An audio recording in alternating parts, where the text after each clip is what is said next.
What's going on, everyone? And welcome to another episode of Catch the Vision podcast. First, let's address the elephant in the room.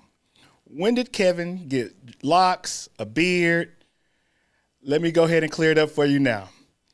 And your glasses are not missing his left lens. I'm special host today, Kerry Woodard Sr., filling in on behalf of Team Vision CEO Kevin Williams. And today's conversation is powerful, not because of hype, but because of transformation. My guest today is someone whose story proves that where you start does not determine where you finish. This is a conversation about choice, about transition, and about what happens when a person decides to move differently, even when their past could have written a different story. We're sitting down today with Farie, the owner of Chosen Brand, a master barber, a creative, a visionary, but more importantly, someone who understands that being chosen isn't just a title, it's a responsibility. So this episode is about making the choice, even when it's hard. Let's get to it. To the man who won't lie to you because it sounds fly to you, Farie. Yo, what it do? Man. Chosen. It's your boy Farie. Let's get with it. Farie, man, we're glad to have you today. So before we get started, I found out you from Little Rock, Arkansas. I am. Man, me too. What part, man? I'm from the East End. East End? of Little Rock, yeah. Okay, man. John Barrow, man. We probably fought y'all a couple times. Oh, yeah, I'm sure, because we fought everybody. Hey, man. Well, hey, it's good to talk to somebody from the hometown. You don't get that too often out here in Dallas. So it's good to talk to somebody from back home, man. So being a Little Rock native, such as yourself, take us back to a moment of what it was like growing up there. Man, growing back up in Little Rock, it's pretty much what they showed on TV for me. Growing up in the East End, gang banging in Little Rock. In the East End, we gang banged, sold drugs, we hustled, we kicked it. I mean, it was fun. It was a fun thing. So Little Rock has shaped me in so many ways. Yeah, man. So back in Little Rock, bro, it was a great experience. You know, we went from gang banging, selling drugs, shooting dice, having fun, partying. It was amazing, bro. Like growing up with your friends, it was like a community, more of a family. So my part in Little Rock, it was very great growing up in Little Rock. So when you're talking about the gang banging and hustling, I mean, tell me more about how that was, especially growing up when you were still impressionable, like when you were still finding your way as a little boy turning into a man. How did that kind of, shape you? Well, in the East End, man, you have so many projects down there, and you see so much going on. You see the big rims, the nice cars. You see the gold chains. You see the guy with all the chicks. So that was influence for me. That was like, that looked nice. It was eye-catching. Yeah. So I immediately, as a kid, knew that that's what I wanted. Man, and I can understand that, especially because, you like they say, kids in candy store, you just want what's flashy, what's nice. You just trying to just pick up where somebody's leaving off. So, what was that season of life like for you? So growing up in a two-parent background, both mom and dad in the house, they never showed us none of the things that we saw in the streets. My mom and dad showed us to work hard, go to work, love on each other. That's what that was about. So we never saw the gang banging, people fighting. We never saw the drugs being sold. We saw two parents working every day, working hard. But going into the streets, going into the world, that's when you saw all those things. So I didn't learn it at home. I learned it as soon as I walked outside. And so as soon as I walked outside and I saw it, I was like, this is what I like. This is what I want. And didn't know nothing about it. And didn't know nothing about it because I wasn't introduced to it from my family, from my mom and dad. I was a product of my environment. And and let me just give you a backstory about me. I like to know who I'm talking to. So I was kind of doing some research. So one of your New Year's posts said that to protect ourselves, we own at least a gun, a surveillance system, or a protection or privacy fence. Yes. And sometimes we have to use those same three items to protect us from ourselves. Yes, sir. So looking back now, how do you believe that you were protected during that time, especially knowing that you were like never arrested or indicted? Man, to be honest, I feel like I was protected from my parents. Both sides of my parents, they are very, very deep into the church. They very deep into Islam. My father, he's Muslim. My mom is Christian, but his mom and dad, they real deep into church. So they whole family is all church, church, church, and my mom's side was the same. So I feel like I was covered from them praying so much over our whole entire family. But outside of them praying the way that they do, I feel like I've been chosen, bro, since a kid, for real, for real. Because all the things that I know, it wasn't taught to me. And I wake up like, how did I even know this? And like I can know it like from the beginning to the end. So I just feel like I've been chosen my whole life. And it's funny that you say chosen, because we'll get to that in a second. I don't want to skip ahead, but that's just when you say that chosen way of life, and it hit you early. So what was the moment you knew it was time to step away? The moment I knew that it was time to step away from the streets, I had well, it wasn't my team, it was my partners, we all hustling, and I saw them going to prison, and you would have thought me being the toughest, the roughest, the one that didn't give a damn about nothing, that I would be the one that would have went to prison. Because from, no bullshit, from first grade to 12th grade, I was always told by teachers, you'll be dead in prison before you even graduate. So just to know that I skipped all that, I beat all the odds of what people put on me, I saw them experiencing going to jail, coming home. And my partner, he was opening up a barbershop, 2010. And I had started back cutting. So let's fast forward a little bit. I had started back cutting. I was dealing drugs, but I started back cutting. And I told him, I said, man, I'm ready for a change, bro.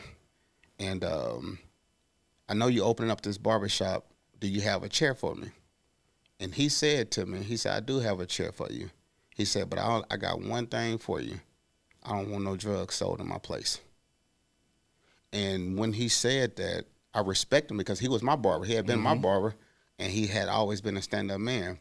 And so when he presented the opportunity to me, come June 1st, 2010, I quit selling dope. I quit eating meat. And the drugs that I did have at that moment was given away, and I didn't want anything in return. And so, and it's when you speak about all of these external shifts going on around you, these environmental changes, these things that you're noticing, what was some of the things that started to shift internally in your mind?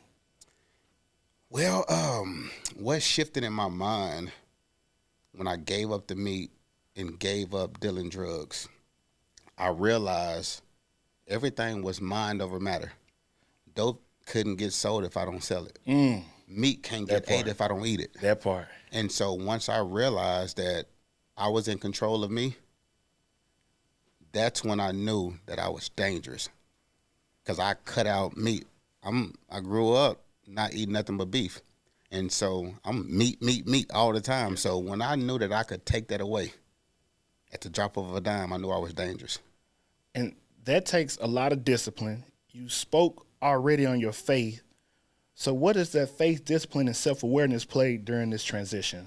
How do you bring those three together during this transition in your life as you're getting ready to go into that chair and make this switch?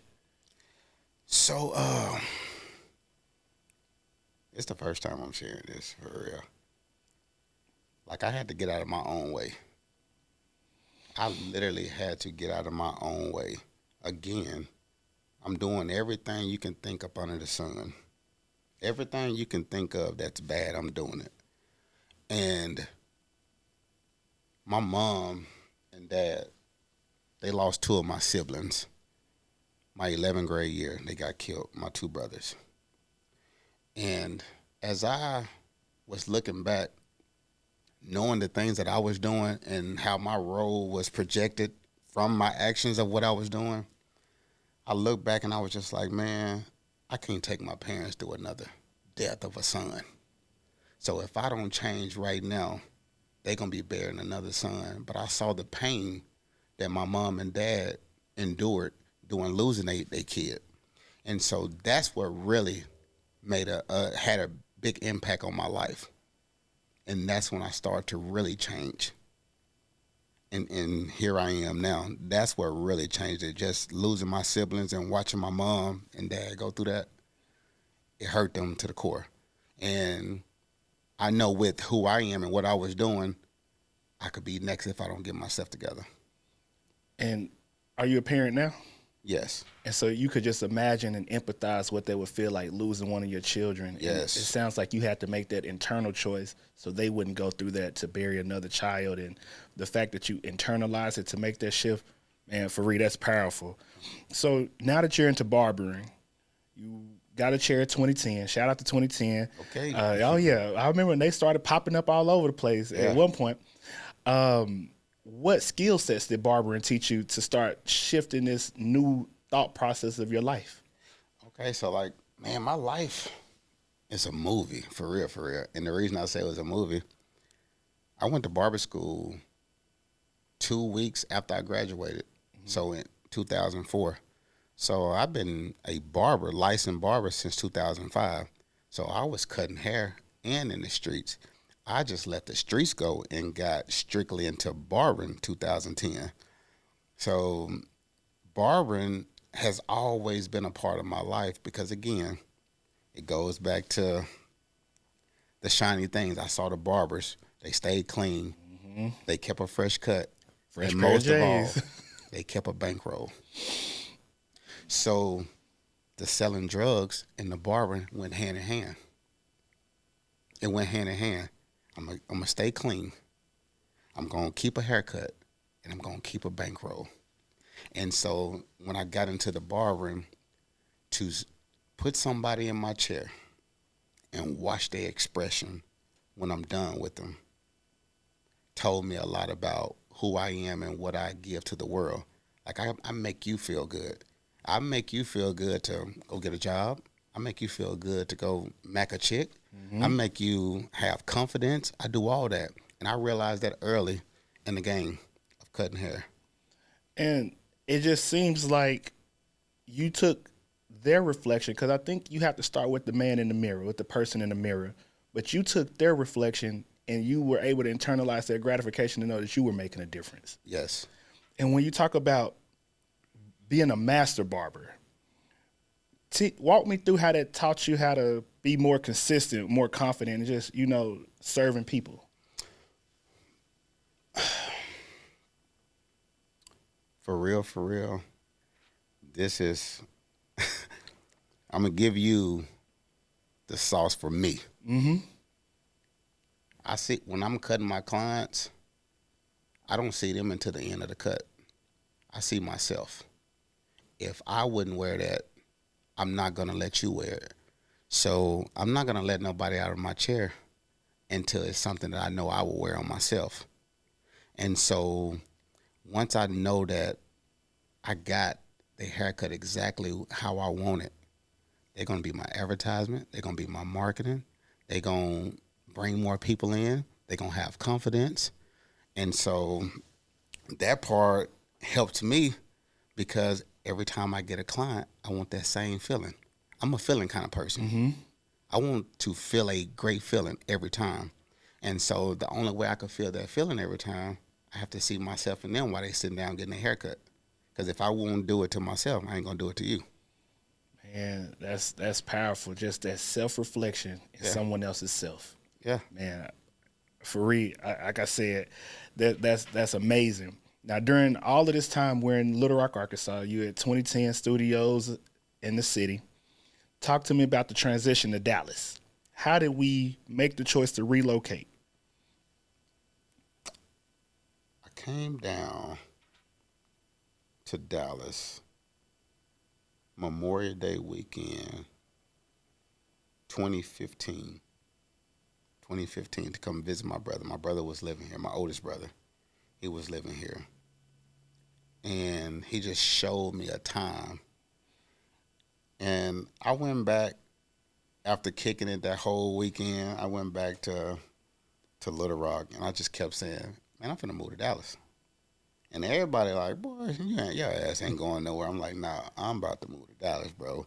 Because I saw a bigger life. I saw more money. Mm-hmm. I saw more opportunities. And I've always felt like I was a big person trapped in a box. Mm-hmm. So I had already knew that it was time for me to expand mentally because I had surpassed everything that I wanted to do in Little Rock. I knew everybody. I had a big name cutting hair, had a big name in the streets, and it was just like, oh, I'm getting tired of this. I need more. I need to challenge myself. I need more. And the reason I said to challenge myself, because I challenged myself when I stopped dealing drugs and when I stopped eating meat. So I kept that on. Like I need to always challenge myself again. And so this transition from Little Rock to Dallas, it came from my brother giving me an experience of Dallas. And I said, I want this feeling all the time. And now that you have that feeling of this fast life, you had this feeling of this open opportunity. Walk me through what it cost you also and what it gave you. What it cost me moving from Little Rock to Dallas was comfortability. I was so comfortable in Little Rock because everything was in the palm of my hand. So it cost me comfortability. But once I got over it, moving here, I said, I can do the same thing here. I can get comfortable here.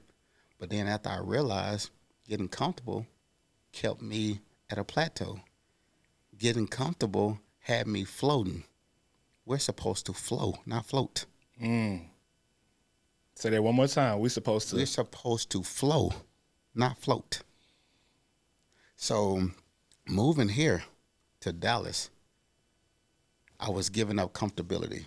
So initially I was coming here, I was like, well, you can get comfortable again. You can build your clientele up. You can do all that. But as I started building my clientele up, I just kept wanting more and more and more. I want to stay uncomfortable. I don't want to be comfortable. I got you. And being in that new environment, challenging yourself to be uncomfortable, how were you stretched professionally and personally? I was stretched professionally. Being in a new environment. I'm a new barber in a new state. No one knows me. So I don't know for real, how I'm going to pay bills. I don't know none of this. I'm going off the limb because I know I am a great barber. I know this, but the world don't know this. Dallas don't know that. They ain't never seen me, so quiet as kept. When I did move here, I'm going to back up just a little bit. When I did move to Dallas, my wife had no clue. We moved to Dallas with $1,500 to my life. For those who don't know, living in Dallas costs a little bit more than $1,500. We moved. I had $1,500 to my life when we actually moved here. But the reason I had $1,500, I had lost everything else gambling before moving here. And so now, fast forward, being in Dallas, and all you got is $1,500 to your life, bills still got to be paid. Groceries still had to be bought. I just wanted an opportunity. So I heard about Denton. Denton was a college town. And I said, well, college kids always need their haircut. And so I found this barbershop in Denton, and I just wanted to showcase my skills.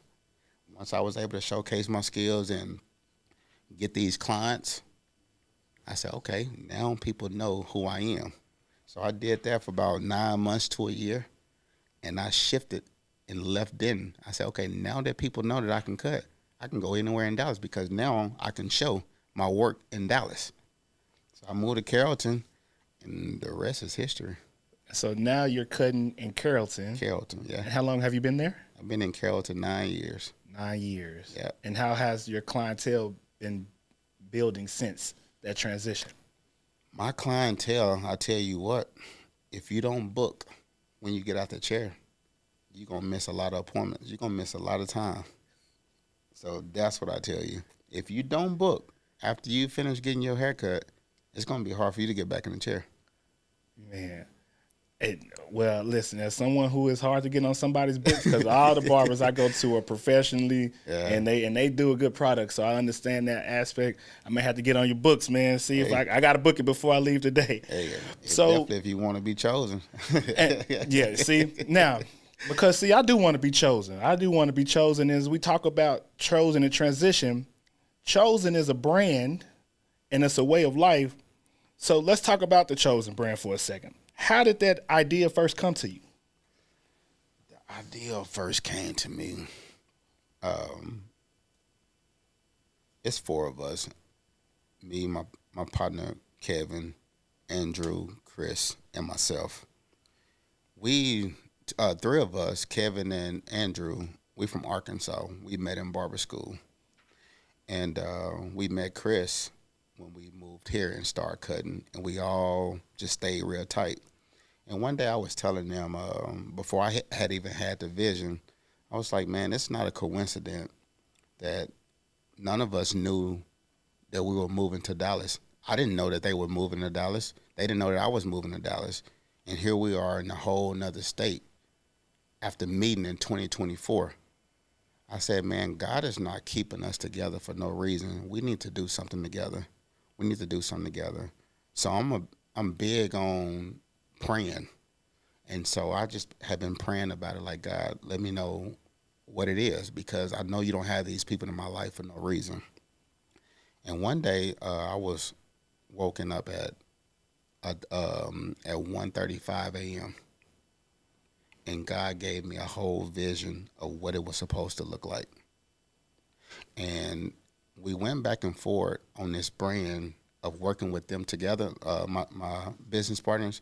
We went back and forth on these names. It was going to be Aura, Choice, and Quality Vision.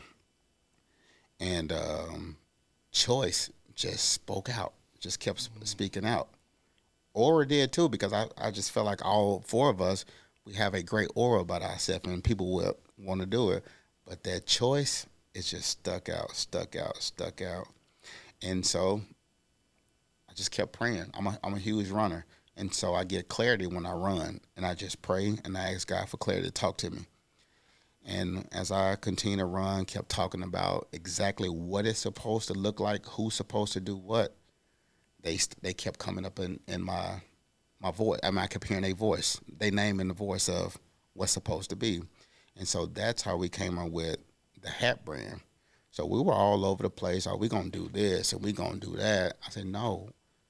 I've already had a couple of different brands, and I was all over the place. We going to focus on one thing, hats. We're going to be known from hats. And so I told them, I said, look at it like this. We're all barbers. When our clients can't get to us and they hair looking a mess, they can still have something on that gives them a message.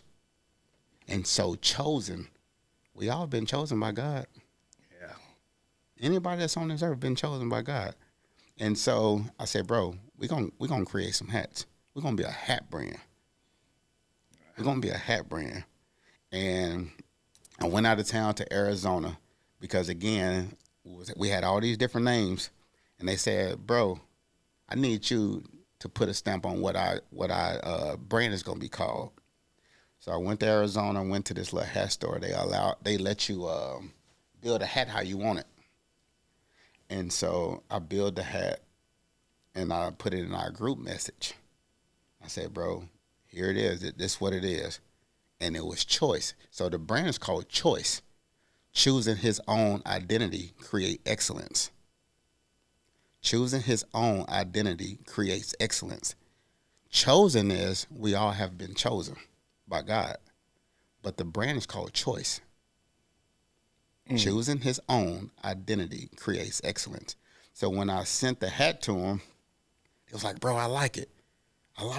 But we need to come up with something to break down what choice means.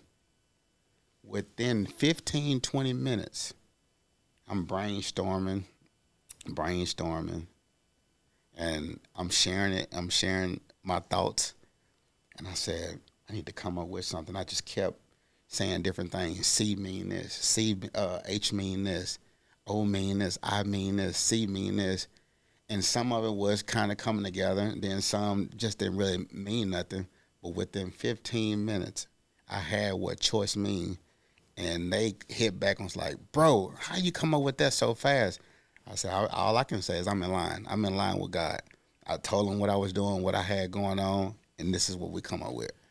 Essentially, you had to make a choice. Yeah. And when you made that choice, you got the clarity. You had the clarity. Here comes Chosen, the brand. And I want to take a moment, walk me through, because in today's world, we rely on AI to help us make decisions. What was it like leaning on your spiritual faith to help make this decision? It's funny you say that, because when we was coming up with trying to do the logo, my partner and them was saying, bro, we're going to let AI do it. We're going to let AI do it. And I was just like, y'all know what AI means, artificial intelligence.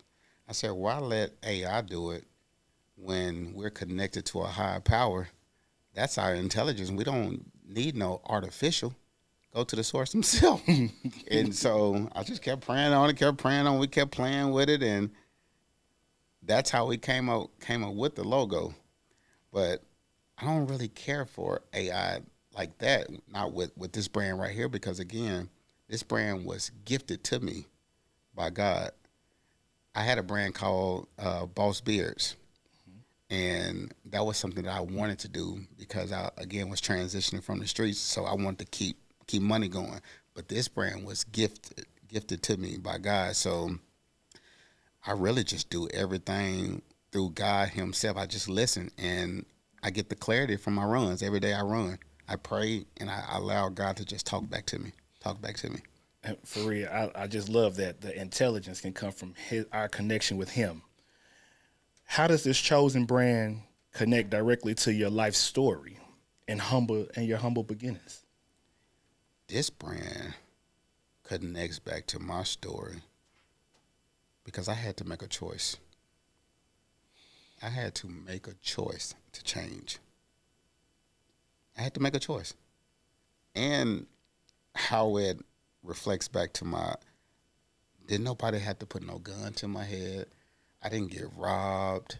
I didn't have diabetes. I didn't have nothing to make me have to change. I made the choice to change because this is what I wanted to do. And so it helps in my daily life by making the choice. And that's actually our slogan, make the choice. Because I don't care how hard things get in life or what's going on in your life, still just make the choice. Make the choice. And that choice is whatever you say that choice is. But you know what that choice is. The choice need to be for a greater thing, for a greater outcome. So whether it's to lose weight, whether it's to be a better person on earth, whether it's to make people smile, whatever it is, no matter where you come from. I don't care if it's the streets. I don't care if it's being molested. I don't care, whatever, the worst of the worst. Make the choice to be great because you have the choice, because you've been chosen by God. God already chose every last one of us on earth. Now it's time for us to choose him back. Man, Farie, if people don't know by now that our choices dictate and direct the path of our life, they're still lost. And I think the brand is helping shape them and move them to know that if you just make a choice, it may not be the right choice. It may not be the popular choice, but you made a choice, and it gives you a starting point. Yeah. So as we talk about the Chosen brand, talk to us about what's next, what's coming up. So this Chosen brand, we looking to make this not just a brand. We're building a community. And again, we all have been chosen. And so with you making the choice, we want to build a community for everyone to come together. But not just come together, to each one teach one, to iron sharpens iron, to know no matter what you've been through, we won't judge you. We won't talk down on you. Make the choice, because the choice you make can help someone else not have to go through what they're going through. And so This brand is to build a community for us to come together, for us to know who we are, for us to know that we've been chosen, and for us to know that you are free. So that's what this chosen brand is going to be. It's going to be more of a movement, more of a community. And as you continue to build this community, as you continue to show people the liberation of just making a choice, how can people rally behind you to not just wear a hat, but to actually live the message? By doing what you say you're going to do.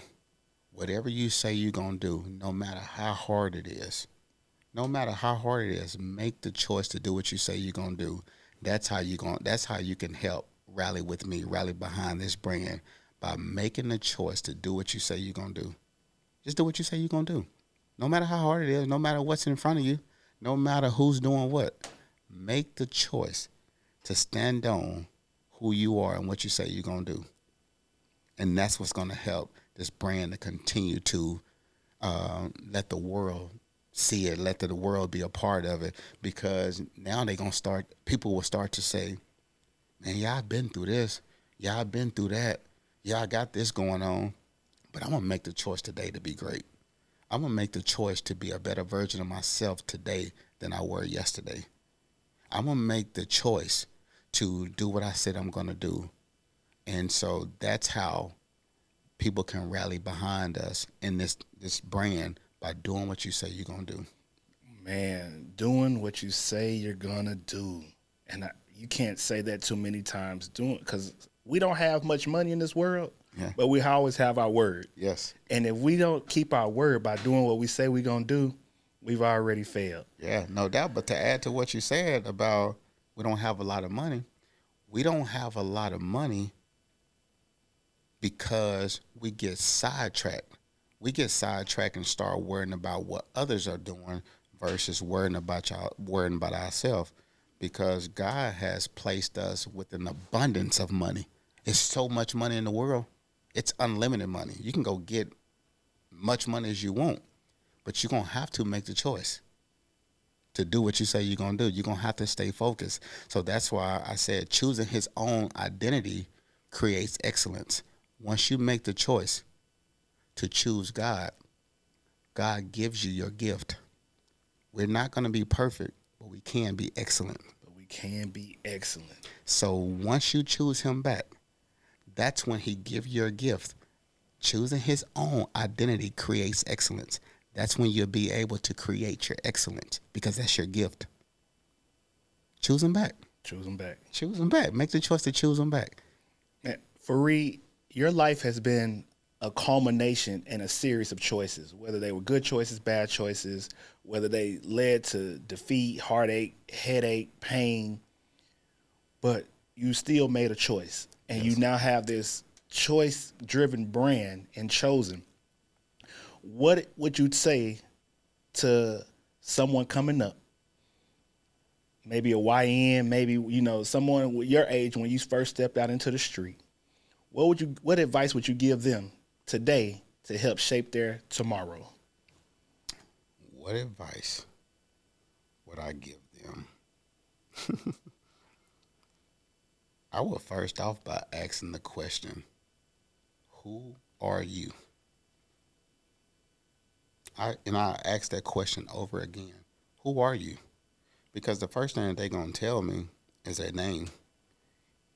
But that's not the question I'm asking. Who are you? Because once you identify who you are, then you know you don't have to follow nobody. You know you don't have to listen to nobody. You make the choices for yourself. Our YNs and people that are lost because they don't know thyself. So my advice to them is to ask that one question, who are you? And help them to identify self. Because once you identify self, no one can mislead you. No one can make you do nothing that you don't want to do.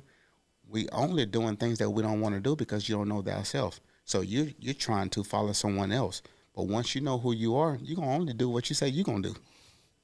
So that would be my advice to a YN, to a young chick, to somebody that's going through whatever they're going through. And this can even help today with raising kids or being a spouse or being, a husband, being a wife, whatever you in, you only have a lot of problems because you don't know who you are. Don't nobody know thyself. They know everybody else, but they don't know thyself. So that's why it be so many different problems in the world. And so that would be my advice. Like, who are you? Because once you can identify who you are, then everything else falls in place. Who are you? Who are you? Who are you? Well, if you make a choice and you determine who you are, you will then be in alignment with the choice brand of Chosen to make everything that Farie said today come true. And this conversation right here, this is exactly why Catch the Vision exists. Yes. This is exactly why Catch the Vision exists, so that more people can know. Just make a choice. What stood out to me most today was the reminder that being chosen isn't about perfection, it's about decision. Choosing growth over comfort, stepping away and stepping out on faith, purpose over patterns even, and the vision over your past. And so I encourage those listening today or watching today, if this resonated with you, don't just listen, apply it. Make the choice in your own life. And if you connect with this Chosen brand, understand you're not just wearing a hat, you're wearing a statement. But most importantly, to keep this vision going, you got to subscribe to this episode and share it with those who you think need it. And I just want to end this by saying thank you all for allowing me to sit in for Team Vision CEO Kevin Williams. This has been nothing short of amazing. The man made me a promise that he wouldn't lie to me because it sounds fly to me, and I've received everything he said to this point. So please, as we continue to go forward, keep making the choice. Until next time, keep catching the vision.